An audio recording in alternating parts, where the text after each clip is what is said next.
জয় মা তারা, জয় মা তারা, জয় মা তারা। নমস্কার, আপনারা শুনছেন কালীকথা। এখানে শুধুমাত্র গল্প নয়, গল্পের মাধ্যমে শিক্ষাও দেওয়া হয়। প্রতি বৃহস্পতি এবং শনিবার শুনতে ভুলবেন না কালীকথা।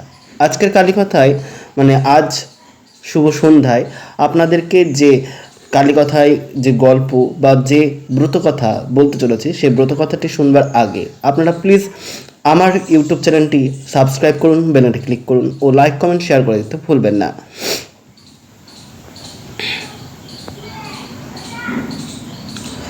তো আজকে যে ব্রত কথা বলবো, সেই ব্রত কথাটি শুনবার আগে আপনাদেরকে কিছু কথা বলতে চাই।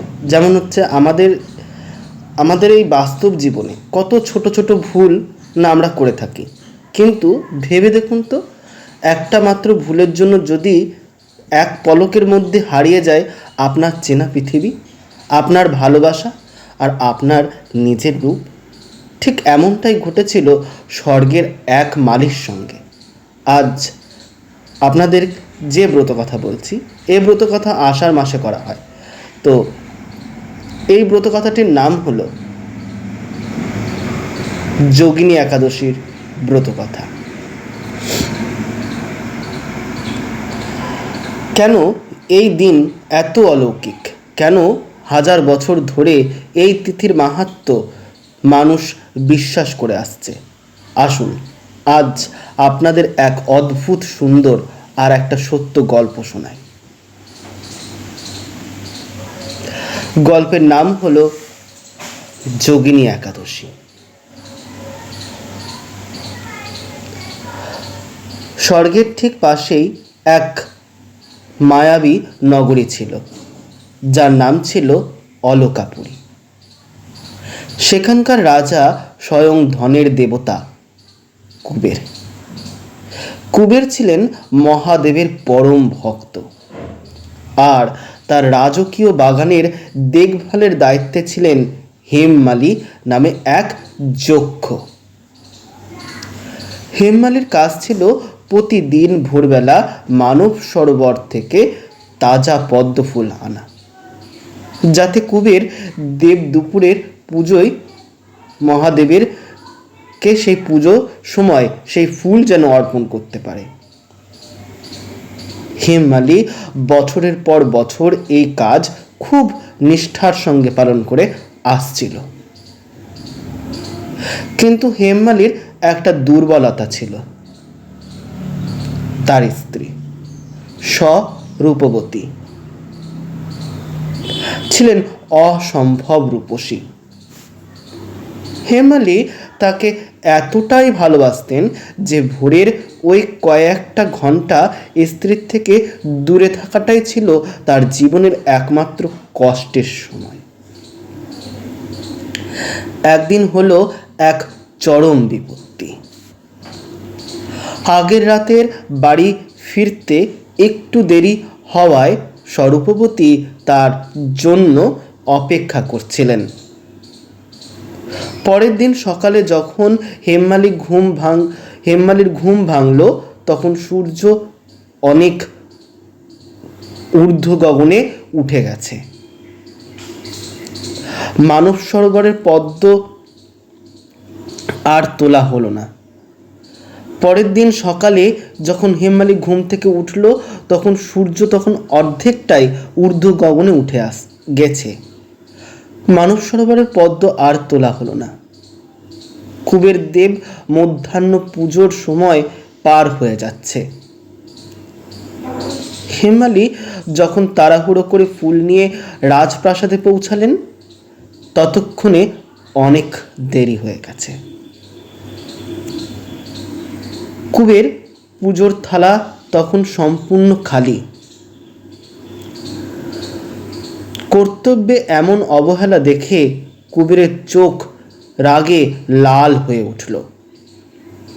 তিনি জানতে পারলেন যে পুজোর ফুল আনার বদলে হেমমালি তার স্ত্রীর সঙ্গে প্রেম লীলায় মগ্ন ছিলেন।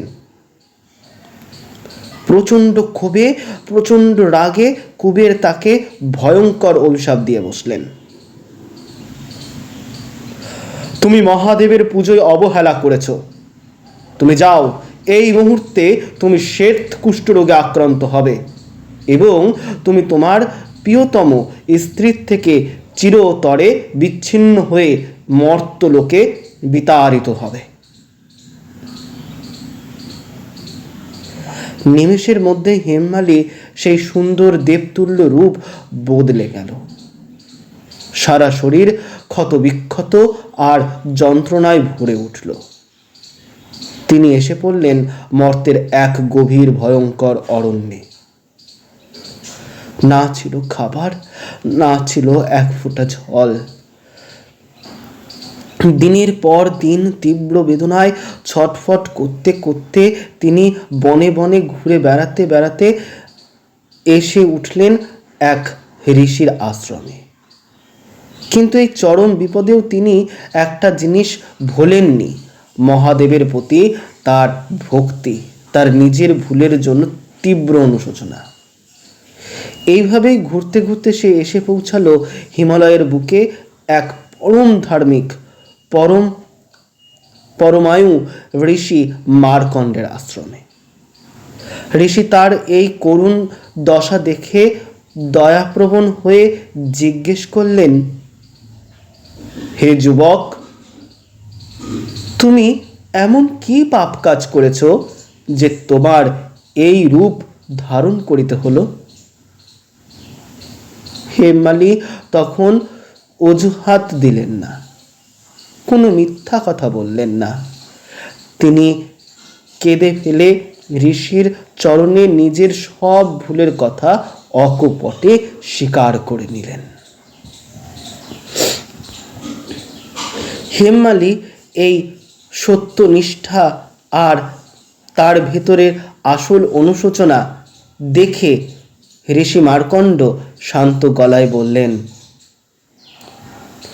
তুমি নিজের অপরাধ স্বীকার করেছ, তাই আমি তোমাকে একটি এই রকম নরক কষ্ট থেকে মুক্তির পথ দেখাবো।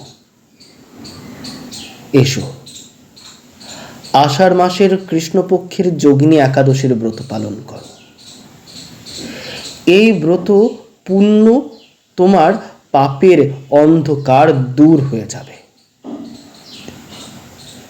হেমমালী ঋষির নির্দেশ মতো অক্ষরে অক্ষরে পালন করতে লাগলো এই যোগিনী একাদশীর ব্রত কথা এবং মনে মনে ভগবানের আরাধনাও করতে লাগলো। আর ঠিক তার পরেই ঘটল একটি অলৌকিক ঘটনা।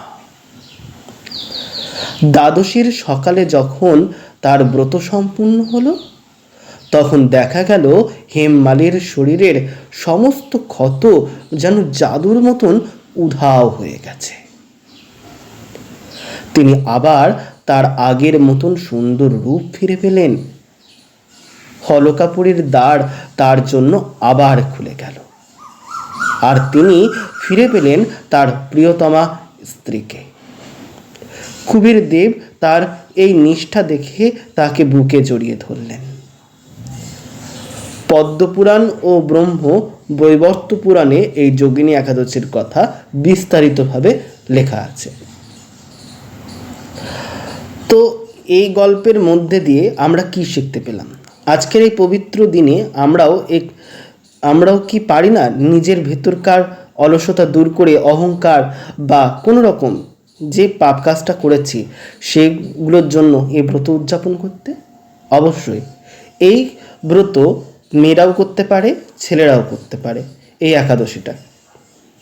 একাদশী করলে পরে যে কোনো ছোট্ট ছোট্ট ভুল দূর হয়ে যেতে পারে। সেটা যদি জ্ঞানেও করো বা অজ্ঞানেও, সেটা ভগবান নিজের থেকে ক্ষমা করে দেবেন।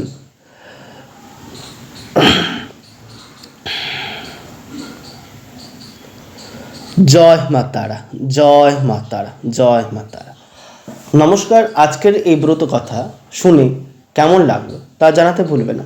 জানাতে হলে আমার ইউটিউব চ্যানেলটি সাবস্ক্রাইব করো, বেল আইকনটি ক্লিক করো এবং লাইক কমেন্ট শেয়ার করে দিতে ভুলো না। এছাড়া আমার ইউটিউব চ্যানেলটি প্রচুর পরিমাণে শেয়ার করে দাও। ভালো লাগলে প্রচুর পরিমাণে শেয়ার করো এবং কমেন্ট করতে ভুলো না। এরকম আরও ভিডিও নিয়ে আসছি নেক্সট। তোমরা যদি কোনো রকম মানে ভিডিওর মধ্যে পরিবর্তন চাও তাও আমাকে জানাতে পারো কমেন্ট করে।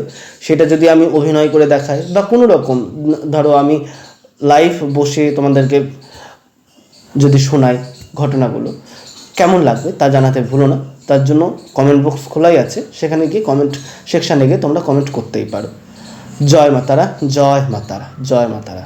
সবার যেন সুবুদ্ধি উদয় হয় এবং সবার যেন চৈতন্য হয়, এই কামনাই করি। জয় মাতারা। সবাই ভালো থেকো।